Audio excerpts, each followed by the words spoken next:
After that, we're introduced to the most hideous, ugly, homeless, hobo, whatever it is, Cheese and Monster! thing in existence. And if you can look at this in the movie, if you ever watch this movie without laughing, you're good. You're really good. Hey, yo, bro, can you take the camera for a sec? If you can look at this thing without laughing, then you're better than the best person to ever box. I mean, what you're about to see can be frightening. I swear to you, this thing came from the pits of Hades. It's called the Cheesin' Monster. Just a sec.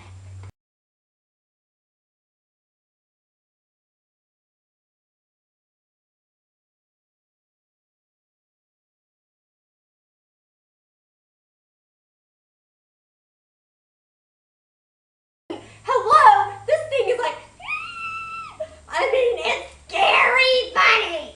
Oh, and I tried to remain insane for a while where I called my best friend Ellenson, and oh my gosh, she was like, "Are you smoking pot?" I was like, "No, I'm just watching a really hilarious movie with the Cheesin' Monster." Seriously, Cheesin' Monster. How do you solve a problem like these hosts? Oh my gosh, they're ugly and toast. There's one who looks like she's a trench coat sister, and there's another who looks like she would whip you. There's one that looks like she could lift your house, and another who looks like she could eat a mouse. But that's not as scary as seeing her dog. It makes you want to go and hide under a log. So, after the old babysitter has been ran off, we are introduced to the new potential candidates for their next babysitter, which includes a vast array of characters, which look like they came from a weird, twisted play or something. We have a More like they came from a banded train wreck. Direct quote. Anyway, we have what looks like a dominatrix gothic girl and a strict German nanny, weird exercising girl that looks like a Jane Fonda wannabe, and then we have the nerdy teacher looking lady with a scary dog. So we're watching a talk show hosted by Lisa Kudrow, and for some reason she's never in the movie again. And this part sets the whole plot of the rest of the movie, where people are selling kids, and it just so happens that twins that are blonde make sell for the most money.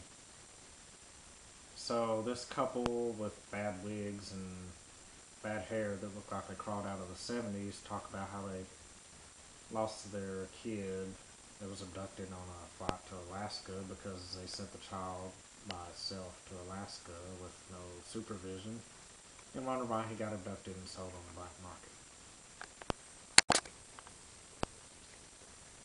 So our antagonist in this movie calls her friends who are in jail, and for some reason they just happen to have a phone in the jail cell. And I've never been in jail, but I don't think they have phones in the actual jail cell for prisoners to call people whenever they want, or receive calls whenever they want.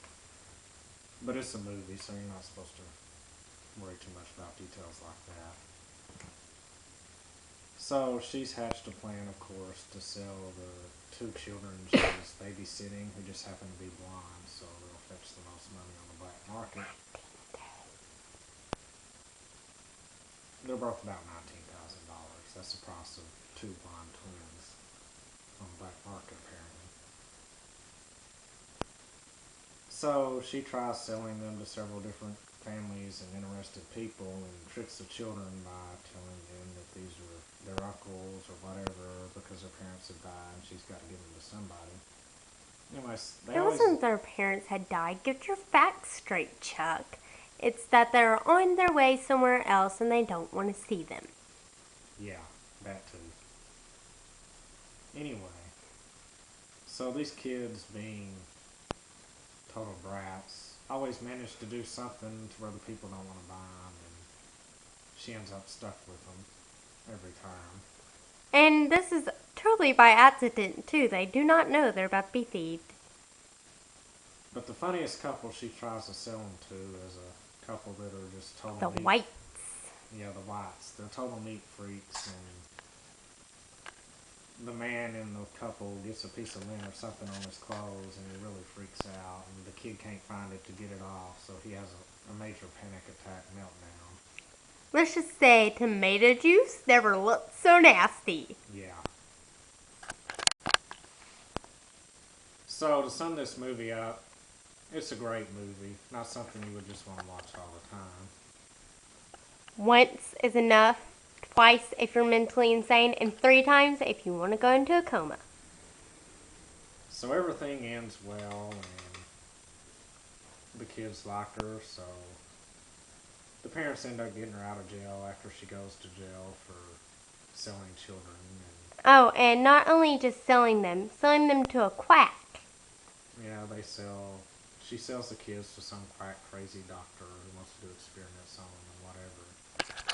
Not cool, buddy. Even if you're the nutty professor on crack. So anyway, she becomes their nanny, and that's how the movie ends. She teaches her parents how to play poker, because apparently they're grown adults and have never played poker in their life. Because they're mentally retarded. That is Sloppig's review, but I kept butting in. I know y'all love me the best.